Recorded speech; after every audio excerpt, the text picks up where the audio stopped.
Our presentation is on rational emotive behavioral therapy, and our presenters are myself, Michael Gooch, Bo Yount, and Heather West. Okay, the birth of rational emotive behavioral therapy, also known as REBT, was discovered by Albert Ellis, who was born 1913, died 2007. He achieved his doctorate in 1947 and opened up a private practice where he practiced using psychoanalysis in the very beginning as a therapeutic model in 1955. Ellis gave up psychoanalysis entirely and developed the idea of behavioral change and the belief if you could help one confront their irrational belief systems and adopt new ones, that the person would be motivated to change their behavior. Dr. Ellis is quoted as saying, "When I became rationally emotive," he said, "my own personality processes really began to vibrate." Okay. Well, Ellis's theory is known as rational emotive behavioral therapy, and its application is referred to as the ABCs. Okay. Albert Ellis is considered to be being the father of cognitive behavioral therapy. REBT is known as so pronounced form of therapy. Albert Ellis Institute was established in 1959 and is still in operation today. Albert Ellis Institute, or AEI, provides an assessments and psychotherapy for the public sector. AEI conducts research for best practice and provides continuing education for practicing therapists.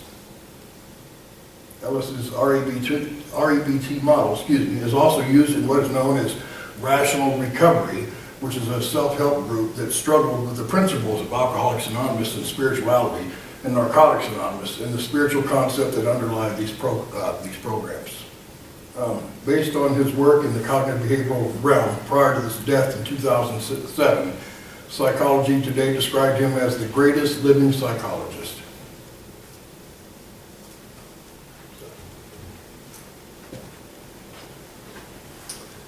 So the ABCs start with A, an activating event or an activating experience that is creating adversity. Examples of these events can be childhood trauma, addiction issues, or even events that one considered the source of their unhappiness. B, the belief system, or the irrational belief system, or thinking errors that tend to drive or emotions and behaviors. These self-defeating beliefs are the actual source of the unhappiness. Forms of the belief are usually overgeneralization, such as "it will always be this way," justifications like "I don't know any other way," rationalizations like "it's how I make sense of the world." The C in the ABCs is the consequences, and this is a product of our belief system, which are internal negative emotions or symptoms of a neurosis: panic, depression, shame, guilt, worthlessness, hopelessness. External are the behaviors of the products of the negative emotions. Examples are isolation, relapse, loss, or jail. The solutions D, E, F, and G, begin with D, disputing the belief, is the process of the therapist assisting a client into questioning the irrational beliefs. Confronting the beliefs, the therapist would ask questions such as, is there any evidence of this belief? What is the evidence against this belief? What is the worst that can happen if you give up this belief? And what is the best that can happen? We move on to E, the effective new thinking or philosophy. This can be done through detachment, where you can have the client view their beliefs as a spectator and ask the question, what would you tell a loved one that was experiencing this? How would you encourage this person? This is where the therapist develops strengths lists and coping skills to apply new behaviors.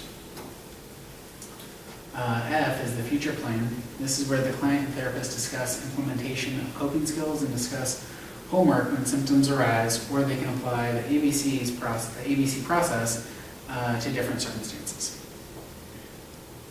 And G, goal setting. This is where the client and therapist embark on future plans for therapy, life skills, and social expansion and support systems. Irrational beliefs that cause and sustain neurosis. People must accept and approve of me. People should be condemned for their wrongdoings. I have to be in control of bad situations so I don't have to worry. Self-discipline is too hard to achieve. Childhood trauma controls my life. I can't stand or accept the way people act. My emotions can't be controlled. Making mistakes is terrible. People should act the way I think is right. I'm responsible for making people happy. People must treat me fairly. And situations and events must work out in my favor. Okay, the applications for REBT can be used for a variety of clinical and non-clinical problems. Settings that REBT can be used in include family therapy, individual therapy, and group therapy.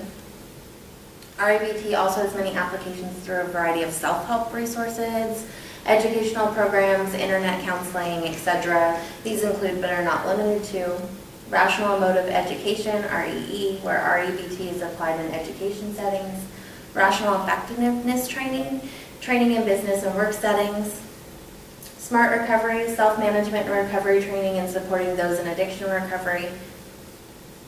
So, and then when we looked at the literature for REBT, it was really hard to find the effectiveness of REBT in any single settings. I did run across an article that alone kind of looked at REBT and its effectiveness in general, and one of the things they went on to find in the Dryden and David study was that REBT has generally fared well in quantitative reviews of psychotherapy.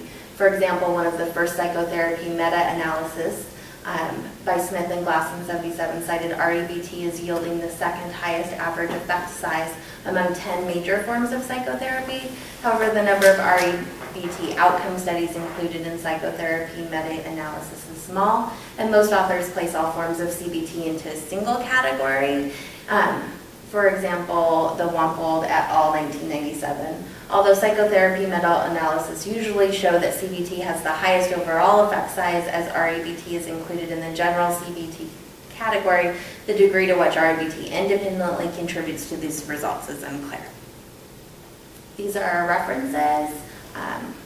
Thank you.